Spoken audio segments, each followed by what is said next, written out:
averaging 4 yards of completion. Joe Burrow, 4 yards. You can't run a functional offense that way. So then he re-injures the calf. There's a lot of people who think, and I'm kind of with them, that they may just have to shut down Joe Burrow for a couple of weeks here, maybe longer, and maybe even put him on IR, have him miss a month, and that would be a disaster. For somebody like you that's got both wide receivers, you have to find the best deal you can get and move one of those guys, because we may be looking at Jake Browning as early as Monday, and that's probably not a scenario you want to be doubly invested in Bengals receivers. I love Christian McCaffrey. I put him in a same-game parlay. Christian McCaffrey, anytime touchdown. Christian McCaffrey, over 64.5 rushing yards. That's less than the actual number. Don't care. I like these alternate numbers. And then I've got Deebo Samuel, over 44.5 receiving yards. That's the one that sort of scares me a little bit. No Brandon Ayuk. Who's going to be the beneficiary of that? Like that hole in the receiving core. I think that's Deebo. I like that number. Also, on top of that, like I think this is a good spot for him. Also, I've got Daniel Jones under 279.5 passing yards. Without Saquon Barkley, Daniel Jones, look at his statistics in the past. He turns into a pumpkin. He's throwing picks. His yardage is, I think, like 30% less per game passing than when he has Saquon. So those all together, plus 450. Ooh. I kind of like that. Mm-hmm. Expectations now for this season. Although maybe now you believe because you did come back, you won. Granted, it was against the Cardinals, but you won that game last week. And now Trayvon Diggs is done for the year. So do you feel better about maybe your chances in that division? There's no way the Giants think that they can win that division. Yeah. I mean, they went to the playoffs last year, but if it's obviously with Saquon Barkley now telling Taylor Rooks that it's a high ankle sprain. Originally, it wasn't supposed to be. I mean, again, we're not doctors in here, but we know that high ankle sprains tend to linger a lot more. Yeah. And let's say he's out a month. Let's just throw a month out there. And you're the Giants and you get one win over that stretch. Like, what is your expectation the rest of the season? Yeah, and that's the thing. Like, usually I would say... Do they tank for Caleb Williams? I'm all in on the Ducks this weekend. Listen, I have loved the Coach Prime Express. I have been in. I bought myself a pair of Dion sunglasses. Consider me #influenced. It has been a blast. I've loved it. But at some point, all good things come to an end. And the Colorado defense is – here's how bad the Colorado defense is. Travis, or either Shiloh or Travis told a story that before that game, Dion said, if we win the flip, we're taking the ball. And he said, why? And he said, because y'all can't stop anybody, and I know what Shedeur can do with the ball, right? Like, even Dion knows that if they're going to win a game like this, they're going to have to win it like 47-42, 48-45, something like that.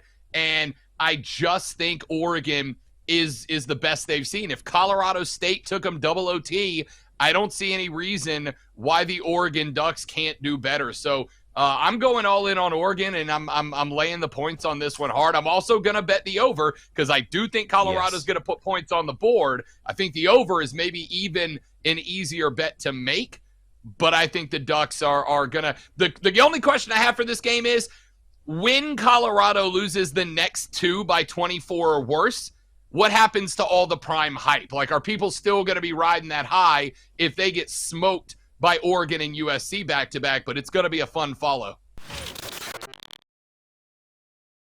I've bought it on Sam Hartman. Now, I've been saying for a while, I think Sam Hartman is a potential Heisman Trophy finalist this year, and I know some of you guys agreed, some didn't.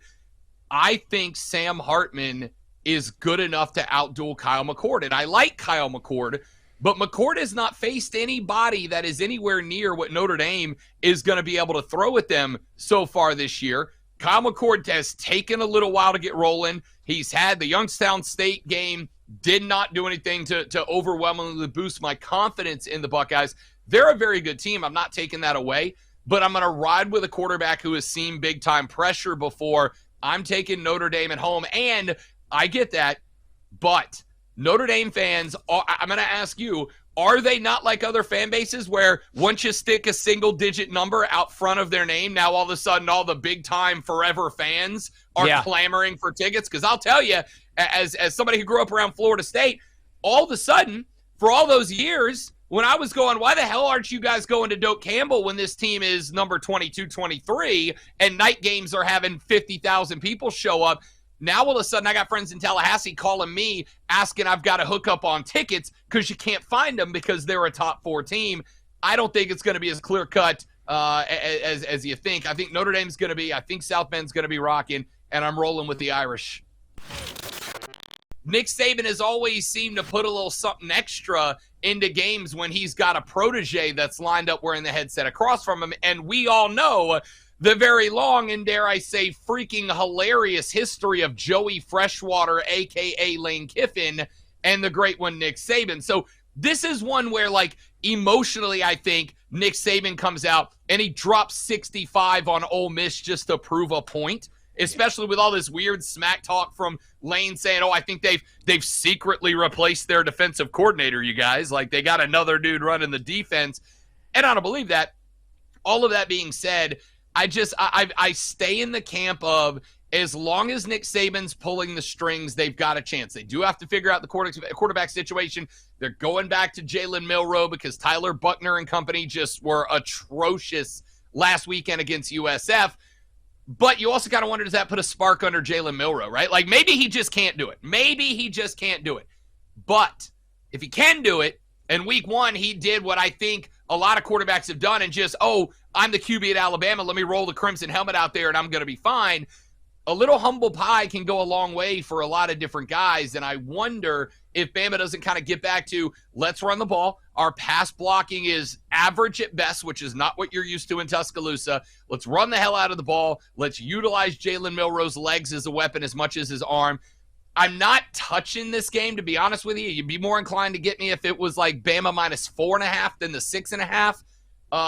But I'm just waiting because it feels like something in Tuscaloosa's got to pop, and Saban gets everybody right. That USF game was ugly for the Tide, but like we said, sometimes you just got to get punched in the mouth to figure out who the hell you are. And if there's one guy that can help a team answer that question, I got to think it's Nick Saban.